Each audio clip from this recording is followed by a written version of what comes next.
what's the biggest like adjustment when you're getting traded? Like what's the like you got to move your family, like how what's off the court stuff? Like I mean, 'cause obviously is you're gonna do what you need to do when it comes to on the court, but off the court, what's the biggest adjustments?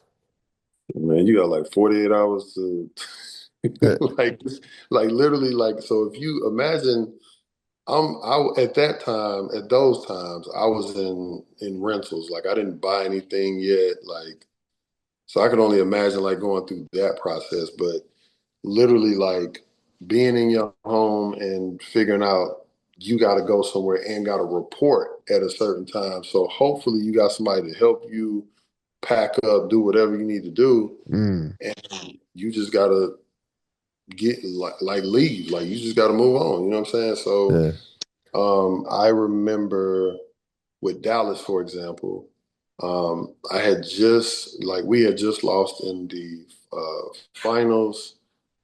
Just had a baby. Uh, Uh, I'm dealing with all this stuff, getting ready for summer league, and I'm just finishing a workout, bro. And I'm at the crib watching Sports Center with my agent, and my name goes across the ticker. Like, it's, yeah. Really? I was just about to ask that. I was about to ask it, what did you have a crazy story like you at the market and somebody said, "Yo, you just got traded. What you doing?" that one was crazy. And then here's another one that was crazy, and I can laugh at it now, but I was tight, boy. Indiana. So I was on that team when we got traded to Golden State.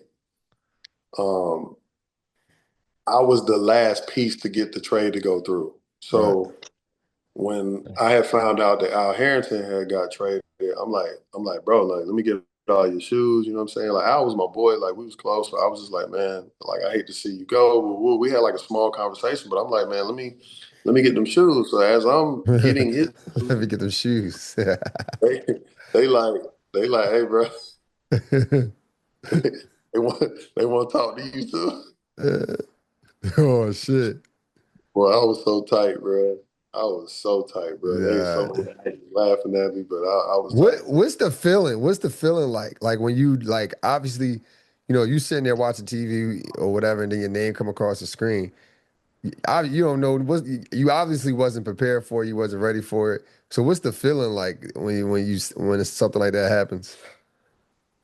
Initially, it's like, man, they don't want me, Uh, right? But right, then you start really understanding that this is a business, right. and not everything necessarily has to do with your talent or whatever's going on in that moment. Like they might need to get something off the books or make something make sense so they can move a piece and then get ready for the summer. I mean, it could be anything, bro.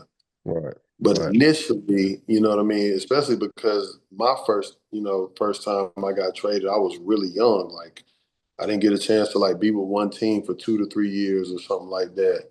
Um, or 3 to 4 years, excuse me, because I was with the Dallas the first couple of years. But it's just like that. They don't want me. Like what did I do? You know what I'm saying? You start questioning yourself like that.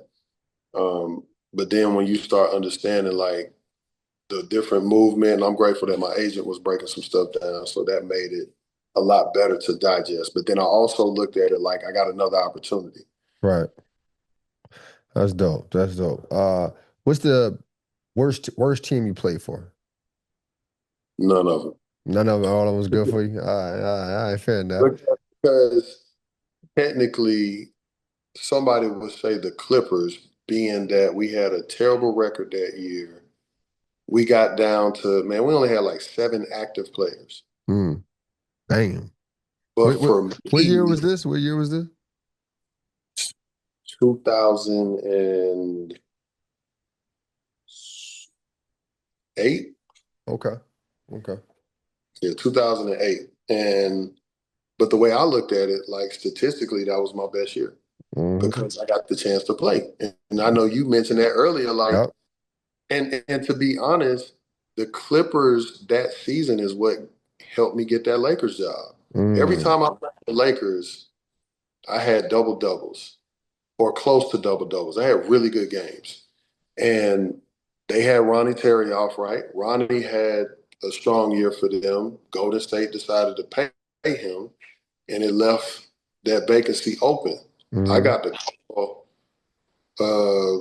Was it late on a Tuesday, Wednesday? I can't even remember, but basically it was like my agent was like, "Hey, you got to get on a plane first thing in the morning for a workout with the Lakers." Soon as he got his deal, that's kind of how that happened. Mm. And I was locked in, bro. Like I got off the plane, didn't eat, went straight to the gym, laced them up, man, and got a 2 year deal. Dope. Like those are the things that I'm proud of, bro, because that's a part of the journey and the process. You know what I'm Facts. saying? No, for sure. And For sure. people could make excuses because it's like for one, I already went to bed hella late because I got the call late. Mm. I'm just doing what I'm normally doing. I'm up kicking it. I'm up, I had just finished working out. I'm just chilling at the crib, doing whatever, and I'm and chilling. And then I get a call like, "Hey, you gotta get on the plane first thing in the morning." So I have to be up in like 2 to 3 hours. I had a 6 a.m. flight, and then I land in LA at like 8 something in the morning, Mm-hmm. 9 something in the morning. Go straight to the court, bro. I just had to work out, Right. and that was it. Wow. Is is LA or the Lakers the best team you play for? I guess like your best experience. I mean, given though you had two rings. Man, I had a lot of great experiences for different reasons. So from a championship standpoint, the caliber of the team and the history of the team. And what I mean by the history of the team is for me personally, I wish that, and I say this all the time, I wish that everybody could experience playing for the Lakers, right? Mm. And throughout their career. It's Right. just a different beast. Mm.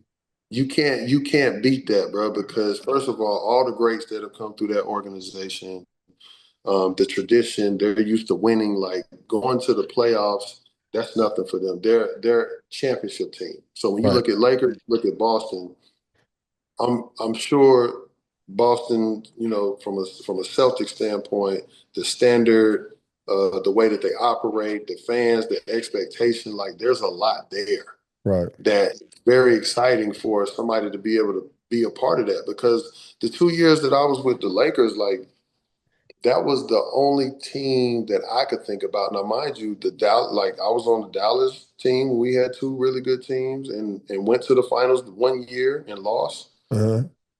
Um, the Atlanta Hawks team was really good. The Houston team was really good. The Indiana team was really good. Like I can name teams Mm. that we were really good, but it's like, man, being a part of that purple and gold is a different beast, bro. That's a No, that's a global animal right there. no, yeah. I got some friends who's some Laker fans. What they think they Laker fans, but they really Kobe fans. Uh, That is different, yes. but I keep telling them, man, it's easy to be a Laker fan, bro. Like, I mean, I'm 40, so my friends around the same age, 37, 38, or whatnot.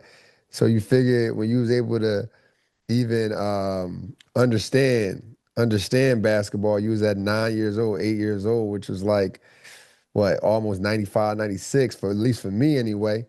You talking about Kobe right there. Like they the best. Like it's easy to be a Laker fan at that point.